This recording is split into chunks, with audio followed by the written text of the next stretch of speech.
Hai kawan Puan, masih di Her Story, masih bersama saya Siti Rija dan narasumber kita Ibu Siti Aminah Kardi, Komisioner Komnas Perempuan di Subkomisi Reformasi Hukum dan Kebijakan. Tadi kita membicarakan tentang hukum dan budaya yang tidak mendukung korban kekerasan seksual. Nah, di fenomena di masyarakat kita ini masih banyak victim blaming, tapi belum belum begitu banyak yang mengerti sebenarnya apa itu victim blaming. Bisa nggak Bu dijelaskan sebenarnya apa sih victim blaming dan bentuk-bentuknya? Iya, sebenarnya victim blaming atau mempersalahkan korban itu muncul dari cara pandang bahwa korban perempuan itu adalah sumber moralitas sekaligus sumber malapetaka. Sehingga ketika terjadi kekerasan seksual terhadap perempuan, perempuan harus bertanggung jawab terhadap apa yang menimpanya. Perempuan dipersalahkan mengapa itu terjadi. Kenapa dia tidak bisa menjaga diri seperti itu. Sehingga kemudian cara pandang ini mempengaruhi penyusunan substansi hukum dan cara pandang aparat. Nah, dalam prakteknya, walaupun substansi hukum tidak secara khusus bicara tentang victim blaming, tapi cara pandang aparat ini sangat mempengaruhi bagaimana korban untuk pulih. Contohnya misalnya begini, ketika korban perkosaan ini adalah memiliki relasi pacaran sama pelaku, maka pertanyaannya akan dianggap, loh ini kan punya relasi, berarti ini bukan perkosaan, ini adalah hubungan suka sama suka. Padahal tidak demikian. Kalaupun kita memiliki relasi dengan seseorang, bukan berarti seseorang itu berhak melakukan apapun terhadap kita, begitu. Atau ketika misalnya korban datang ke kantor polisi untuk mengadu, itu dilihatnya dari atas sampai ke bawah. Cantik enggak? Bajunya mini atau tidak? Ya, pakai jilbab atau tidak?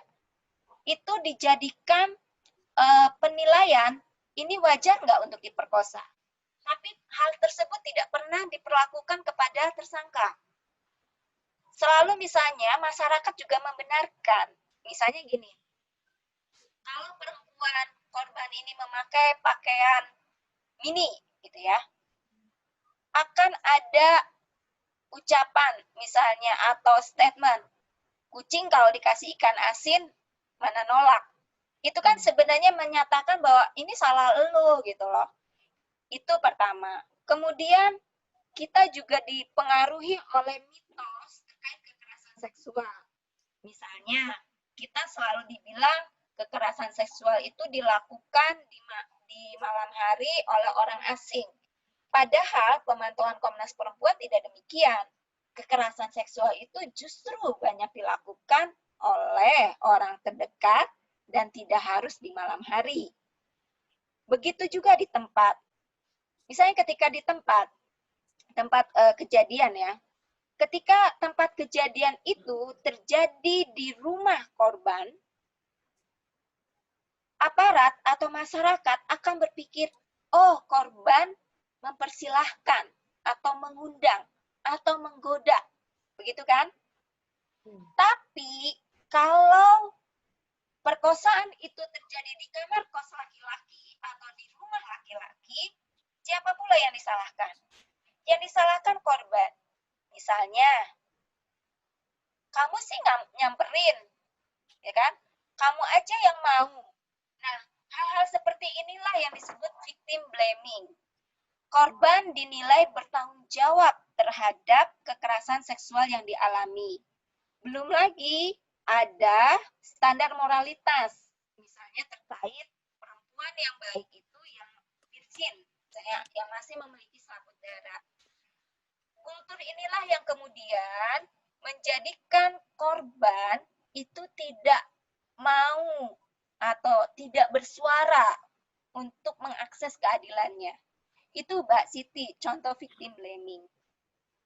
Wah, kalau kayak gitu berarti sedih sekali ya, Bu, ya. Sudah menjadi korban kekerasan seksual, malah disalahkan oleh masyarakat kita, bukannya mendapatkan Betul. empati.